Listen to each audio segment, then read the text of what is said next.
I'm like, I don't know why I would do this to you either. Like, what possible motivation would I have to maliciously stick arms and legs on a stress ball and send it out to you? Why would I do that? I'm asking you now. So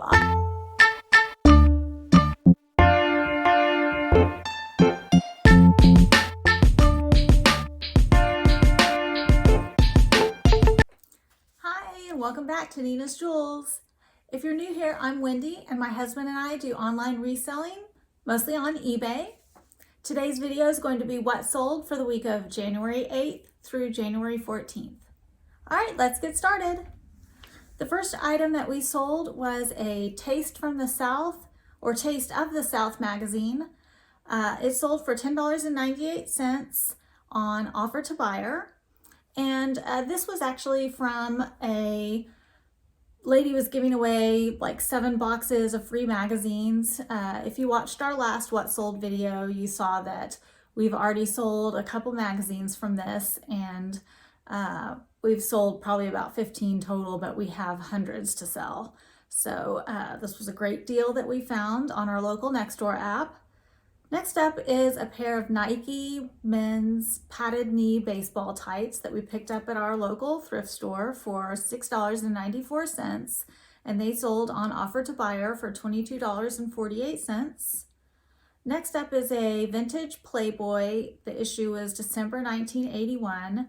We also got these on the Nextdoor app from a lady that was selling a big lot of vintage Playboys.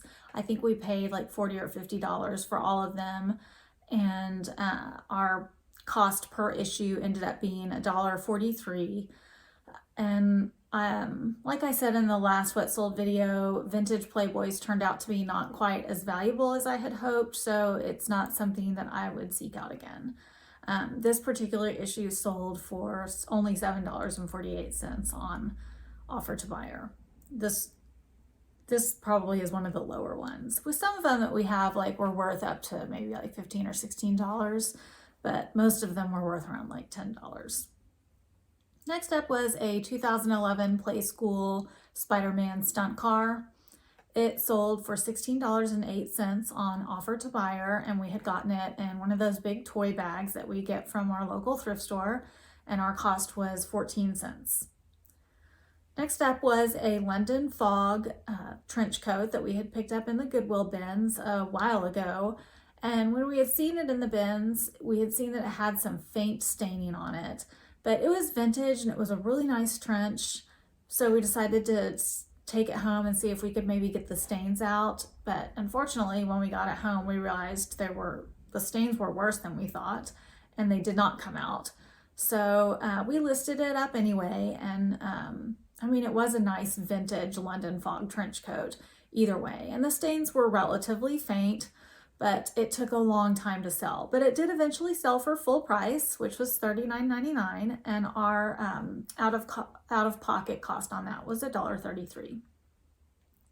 Next up was this really cute little plastic blow mold vintage ornament that I had found at a garage sale for 50 cents, but it was missing its hanger. So I had a really hard time pricing it because I couldn't find any other one. It was really unique. I couldn't find any other that looked like it. It was a little girl and a snowman holding hands ice skating. And then also, since it was missing its hanger, I didn't know if it was repairable, but I think I priced it at like $12.99 and sold it on offer to buyer for $11.68, but it sold really quickly, like within 24 hours or less. Next up was a genuine like OEM AT&T remote control that we had gotten in a big bag of remotes from our thrift store. It sold for $9.99, and we had paid around 54 cents for that item. Next up is another vintage Christmas item that we had gotten at the flea market. It was just we were digging through a big box of like action figure type toys, and my husband was like, "What's this?" And it was this, it was about this big, like a little 4-inch, it was like made out of a rubber material with glitter infused into it, and it was a little Christmas pixie or elf, and she was like, like this, like you would hang her on the edge of a shelf and she would look like she was like climbing the shelf or hanging onto it. And it sold for $22.48 and we had paid 50 cents for that. So that was a great purchase. Next up was just a pair of my old jeans. It wasn't any kind of special brand or anything. I think I had gotten them originally from TJ Maxx or something. They sold for $14.99. The brand was Blue Spice. Next up was a Nike V-neck women's just pullover shirt. It sold only for $10.38. We had gotten it at a thrift store for $2.17, and I priced it low because when I got it home, I realized that it had a lot more wash wear than I realized in the store, and it was a tagless shirt, and like in the neck where the size and the care instructions and stuff would have been, that was all washed out. So I had no idea what the size was. So I actually had to kind of guess the size based on measurements. And so I wasn't 100% confident that the size that I had listed it at was actually the size. I mean, I felt pretty confident about it, but it was, I did size it based on measurements. And then, it had some mild pilling and things like that, which we cleaned up, but I described all of that, and we sold it for low, but we got like amazing feedback. I mean, it was like 5 sentences of, oh, you should definitely buy from this seller. It was way better than I expected. The condition was amazing.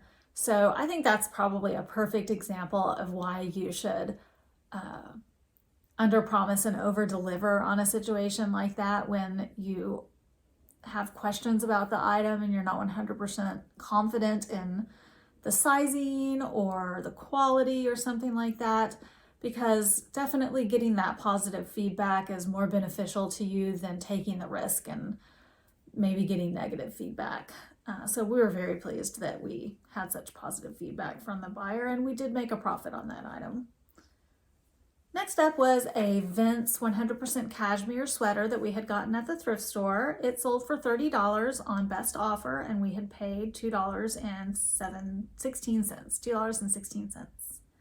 Next up was a great purchase, and my husband came home from the thrift store and said, "Look at this cool glass that I found." And I was like, "Oh, that's cool. I don't know what that is." And so neither one of us knew if it was worth anything. He had paid $3.58 for it. And I took a picture of it using Google Lens.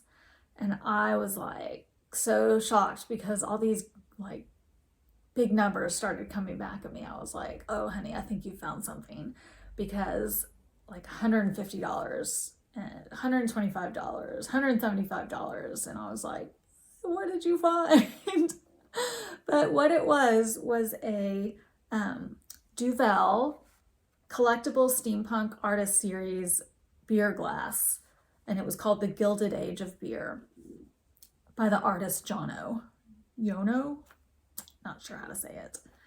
But it sold very quickly within 2 days or so for $167.98. So we were super excited about that, and we are definitely keeping our eyes open for any more of those. Next up was something that was just ours. This is an example of us never throwing anything away. We got a new washing machine, and we had to get new stacking brackets because we keep our washing machine and dryer stacked. And these are the old brackets. So we took those off, and those sold, I think if you have to buy these new, they would probably be like $25. So we sold the old brackets with the screws for $10.38 on offer to buyer. Next up, this one, I'm not sure what to think about this. So I would like, after you hear the story, I would like to know your opinions in the comments below. This was a kid's snowboarding jacket. The brand was Hawk & Company. It was back in we were really green when we purchased this, so we definitely overpaid for this item. It sold for $40 on best offer, but we had originally paid $21.12, which now knowing what we know, we would never pay that much. But that's actually has nothing to do with the story. That's just a kind of side note. But we sold that item and it went off to the buyer and it was delivered. The tracking on eBay shows that the item was delivered. And a couple days after that, I got a message from the buyer stating, "Hi, we see that the jacket states that it was delivered, but everything in my mailbox was cleaned out that day, and I actually did not receive the jacket. What do I do?" So I guess I'm a little bit cynical in a situation like this, but I responded very professionally and I said, "I am so sorry that has happened to us before," because indeed it has. And to be on the receiving end of that, I know can be extremely frustrating because unfortunately you don't really have a lot of recourse. So I said that pretty much I pretty much said that. I said, "Well, the tracking shows that it was delivered.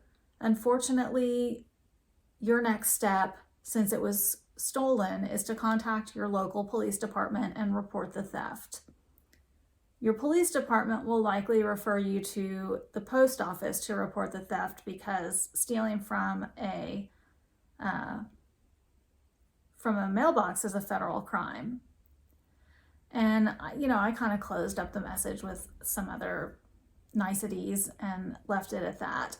And then I never heard another word from her. And that's probably been more than a week ago. And I guess since I never heard anything after that, a case wasn't opened, nothing happened at that point. I just begin to wonder, like, was that an attempt at a scam? Was that an attempt at someone to get their money back? I don't know. I'm very cynical because I've been scammed a number of times on eBay in situations like that. What do you think about that situation? Do you think it was a scammer? Do you think it was real? I mean, I'll never know. I'll never know in that situation. And if she truly did have that item stolen, my heart goes out to her because I have been in that situation before and there's just nothing you can do. You're just out of luck, unfortunately. And she'll likely never get the item back. And, unfortunately, as sellers, we can't give money back to every single person that claims that because there are dishonest people out there who abuse that system. We just have to trust the tracking. And in this situation, thank goodness, this is one situation where eBay backs up the sellers. If the tracking shows that the item was delivered, they will 100% back us up.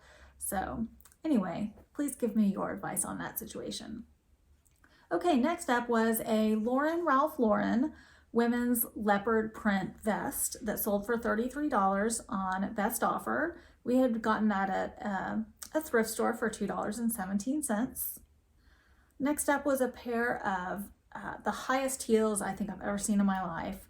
They were platform boot heels with the platform and everything. They were 6-inch heels. It was crazy. The brand was Alba. Those sold for $49.99 and we paid $1.41 for them at the Goodwill outlet. They looked like they had never been worn. And this was another situation where the cynic in me comes out because the buyer had contacted us ahead of time asking for really precise measurements of the inside width of the shoe bed. And it was such a hard measurement for me to get because they were boots. And I'm not even sure if I got the measurement correctly. I did my very best to provide that to them. And then I also provided the measurement of the sole just in case that wasn't accurate and, answered the question to the best of my ability. But in my experience, I find that sometimes buyers that ask a lot of detailed questions like that, I refer to them as needy buyers. And sometimes I find that those buyers end up coming back to bite me. Either they come back with lowball offers, or after they purchase the item, they come back and say, what you said when you answered my question didn't turn out to be exactly right, or, whatever the case may be. But actually, this buyer proved me 100% wrong. This buyer was so nice. I answered the question. They said, "Thank you so much. That is very helpful," and turned around and purchased the item for full price. The item was delivered through the global shipping program to Canada, and we got a really nice response from the buyer regarding that. So we were very pleased about that. So I was proven wrong in my theory in that case. Next up, a buyer bought 2 used Disney clamshell videos from us, The Lion King 2 and Mighty Joe Young. Those sold for $18.98, and our cost was $1.14. I had picked those up at a garage sale. And next up was something of mine. It was a Massimo just pullover sweater that sold for $19.48 on offer to buyer.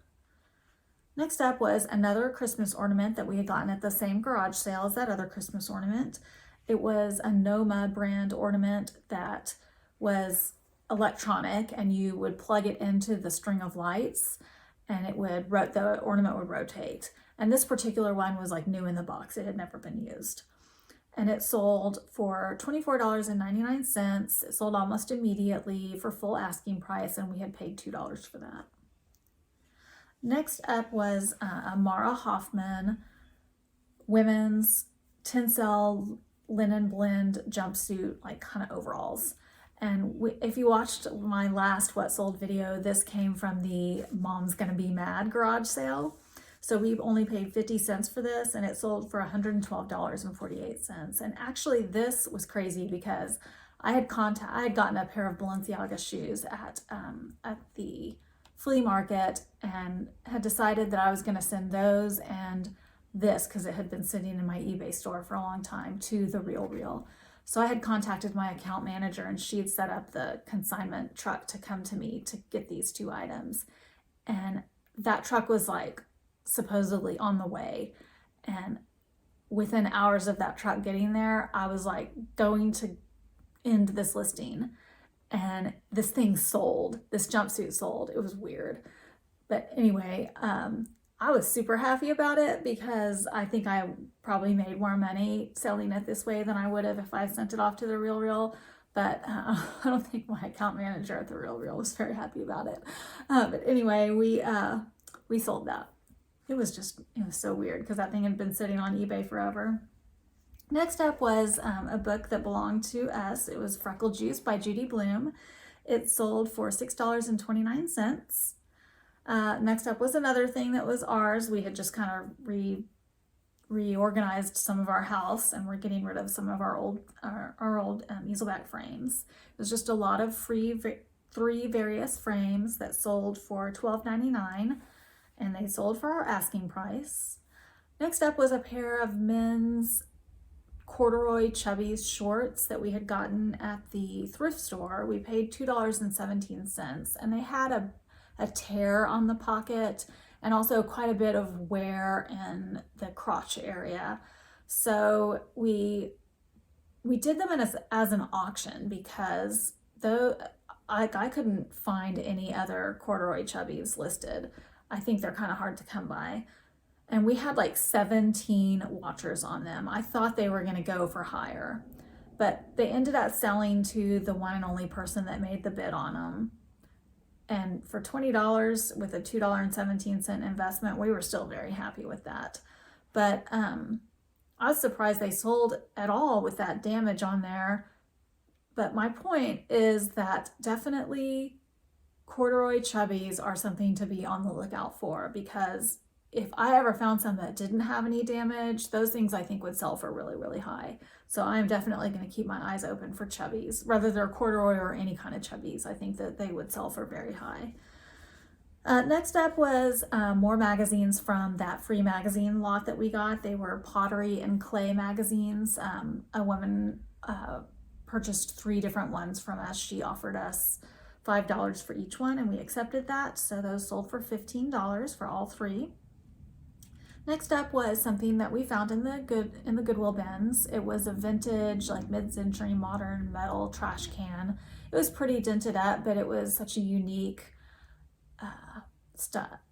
print, I guess you would say. It was blue, and it had like clipper ships on it, metal wastebasket, and it sold for $51.08. We had paid $1.50 for that. Next up was something we got when we were doing retail arbitrage at Big Lots, and it was a hooded towel with a little bear on it. We still have a bunch of these. They're not selling very fast. I probably need to lower the price. But it sold for $18.99. We had paid $6.92 for it. Next up was a Patagonia women's gridded style fleece, and it sold for $58.08 on offer to buyer. We had paid $10.81 at the thrift store. Next up was another vintage Playboy from that same lot. It sold for $8.08. Like, this really is, I think, the lowest that we would sell them for. Probably $7.50 would be the lowest we would go. We paid $1.43 for that. Next up was another item we had gotten at Big Lots doing retail arbitrage. It was a Poldark DVD, which is, I think, a British TV series. And we have found that British TV series sell really well if they're new in the package. We sell all of them that we find and list. This sold for $18.99, and we had paid $1.41 for it. And we actually have another one still listed that I think still has watchers. Next was a pewter footed bowl and spoon that we found in the Goodwill bins, and miraculously that spoon was still with the bowl in the bin, and it was in kind of rough shape. Like, it was pretty dinged up. It looked like maybe it had gotten sent through the dishwasher and it wasn't supposed to, but it was cute, and we grabbed it, and it sold for $12.68, and we had paid 61 cents for it. Next was more of the frames from our house that we sold. They sold for $14.99. They were ours, so there was no cost. Next was another magazine from the box of free magazines. It was a National Geographic from September 2017. It sold for $8.99. Next up was a really big, heavy. It was like this big, and it was extremely heavy. And so when my husband saw it in the Goodwill bins, he knew that it was probably a real specialty item. And it was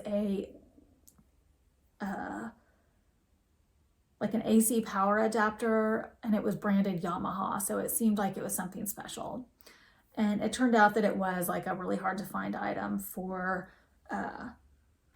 some kind of audio console or something that you would use in a studio, I think.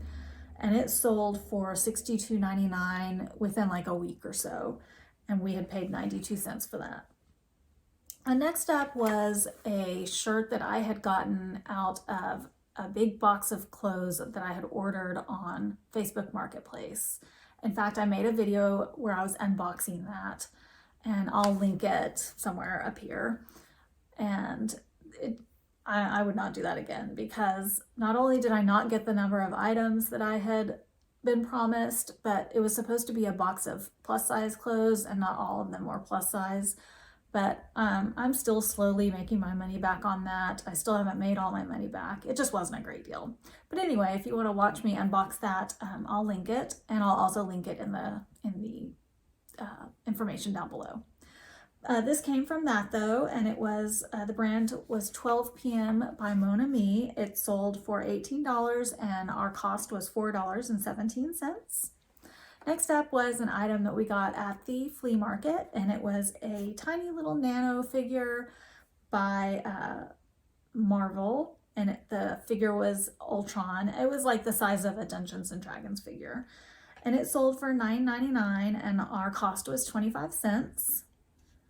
Next up was oh my gosh, okay, next up was what I am calling the Saga, and it was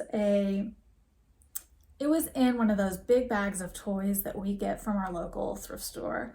So it's not something that we would have ever just picked up on our own, but it was stuffed in there, and we just list everything unless it's, broken or something that, we would feel bad selling to someone. But this was a stress ball that said "Keep Duncanville Beautiful," which is a city near where we live, and it was an earth, and it had arms and legs, and it's kind of like their city mascot. And they probably had given it away at like a city event or something like that, and it was new in the package.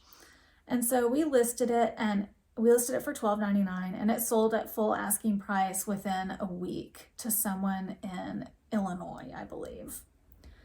And I thought, well, that's really weird. Why would somebody in Illinois want a Duncanville mascot stress ball? But, maybe he used to live here, or maybe he was involved in the event or whatever, so we sent it.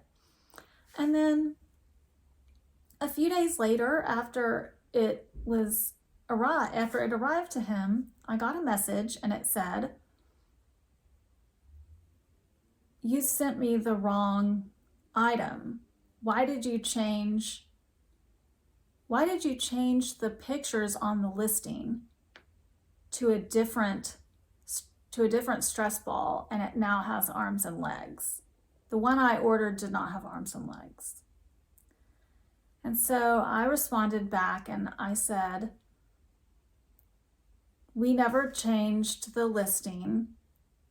We sent you the one that you ordered. No changes were made to the listing at any time. We sent you exactly what you ordered." And then I got a more angry message back from him that says, why would you stick arms and legs on a stress ball and send it to me? You have definitely changed the photos, and you have definitely changed the listing. This is not what I originally ordered. I don't know why you would do this to me." I'm like, I don't know why I would do this to you either. Like, what possible motivation would I have to maliciously stick arms and legs on a stress ball and send it out to you? Why would I do that? I'm asking you now. So I responded very professionally, and I said, perhaps you were looking at two different listings and purchased ours by mistake. That's actually happened to me in the past. So I said, what you're suggesting simply is not possible, because eBay has a feature in place that once a bid is placed, once an offer is made, or once a purchase is made, eBay's system prohibits sellers from being able to make changes to the title, the photos, or the item description in any way. Like, that listing is locked for any future changes. So what you're suggesting is actually completely impossible. I'm so sorry that you think that something happened, but if you have further questions about it, you need to reach out to eBay customer service to further investigate what may have happened. And, normally if a buyer had come to me nicely and said something like that had happened, I might have offered for them to send it back for a refund, but he was so accusatory, suggesting that I had stuck arms and legs on this stress ball and sent it to him, and maliciously trying to rip him off. I mean, it was just crazy that I was not going to make that offer to him. So I didn't hear anything after that. I mean, I had made a case that to me was unflappable. There's no, I was thinking he was going to crawl back into his little cave and think oh, I just ordered the wrong thing. There's no way I can do anything about it now. But then a day later, I had a case opened up against us, saying item not as described. This seller stuck arms and legs on a stress ball, changed the photo, changed the title, and maliciously sent me the wrong stress ball. And I'm like, what is happening? Who are these people in the world?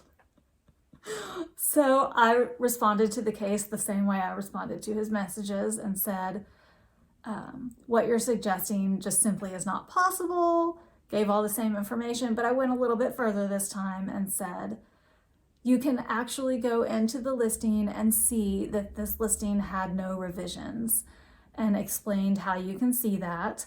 I said, if you want to go into another listing that you've purchased that shows that revisions were made as a comparison to see that what I'm saying is true, went through the whole rigmarole, And then like a day later, eBay closed the case in my favor.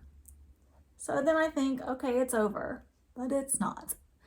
I don't know if eBay actually blocked him from leaving negative feedback or if he even got even more confused because I don't know what's going on. But then we got positive feedback that said this exactly. So not do business with this buyer, which makes no sense at all. It makes no sense that it was positive feedback, and what he said makes no sense. Because I think what he intended to say was, do not do business with this seller. But he said, so not do business with this buyer. Y'all, I mean, so I contacted eBay and I had to actually talk to somebody and say, I want to have this positive feedback removed, which is weird, and explain to them what was going on. And they did remove the feedback for me because the situation was just ridiculous. But anyway, we're past the stress ball. I did block him from any future purchases or interaction with me. But that was probably one of the more interesting eBay experiences that I've ever had. And no, we did not glue the arms and legs on there and send it to him, if you're wondering. He got what he ordered. Okay, so next up is another one of my old sewing patterns that sold for $15.98 on offer to buyer.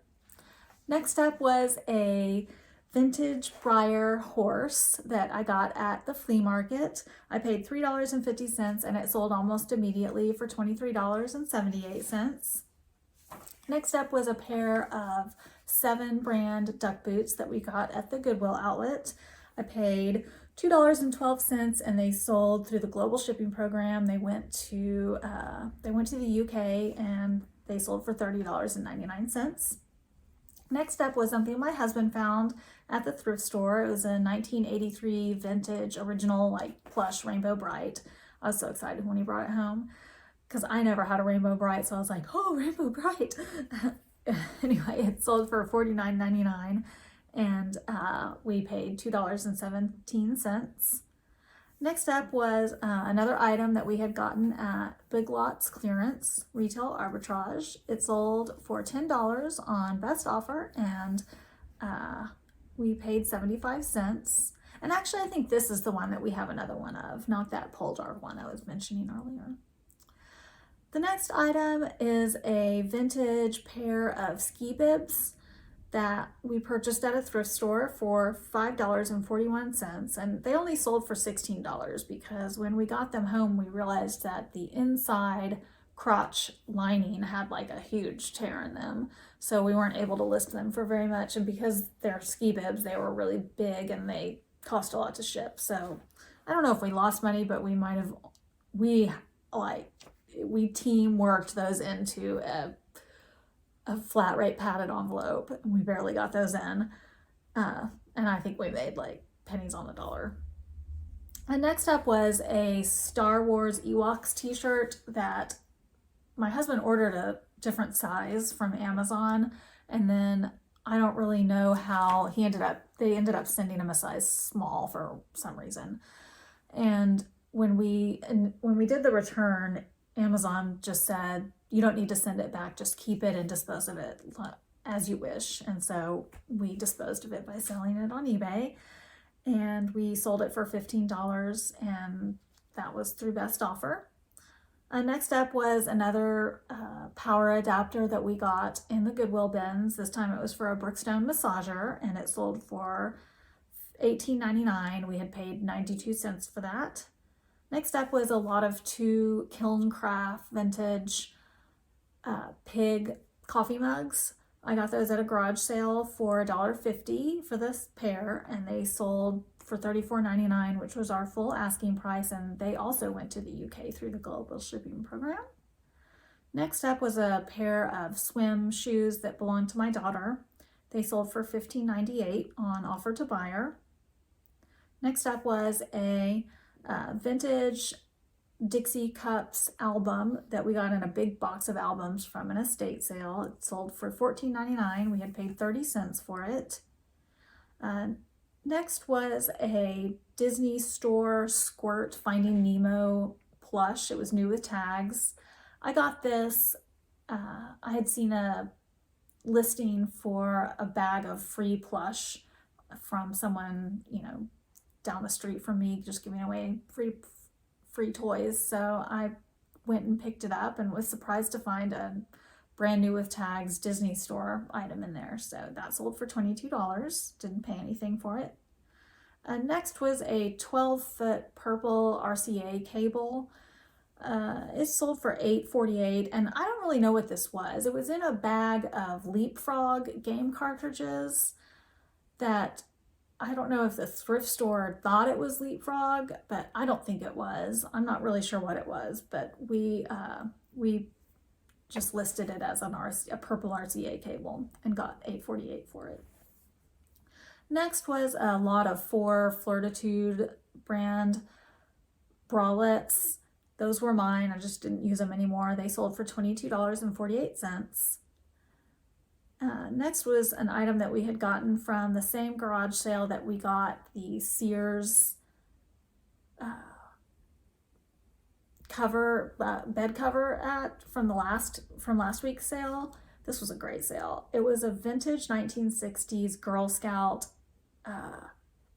flashlight, like brand new in the box, and it sold for $38.18, and we had paid 75 cents for it. So we got so much good stuff at that garage sale. It was an amazing sale. Next was something we got at the Goodwill bins. The brand was Azure Home, and it was a little round, it was about this big. It was a little round rose-shaped easel back frame. And it sold for $12.68 on offer to buyer, and we had paid 92 cents for it. Next was a pair of Crocs. They were really cute. They were navy with a floral pattern. We got at a thrift store, and they sold for $29.98. We paid, I think, $3.93. Next was something that was kind of a freebie because it was on a jacket that we had picked up for the jacket. It was like on an old vintage acid washed jacket that I had picked up. And then I was like, is this jacket vintage or is it made to look vintage? But then I knew it was vintage because I saw this vintage American Airlines lapel pin on it. And so the jacket's still in our store. It hasn't sold yet, but this American Airlines service pin sold immediately on auction for $19.99, and we just considered it free because it was on the jacket that we paid for. And last, I'll go over all of the cards that sold from my husband's collection. We sold 16 various baseball, football, and comic cards from his collection for a total of $53.83. And that wraps up our What Sold video for this week.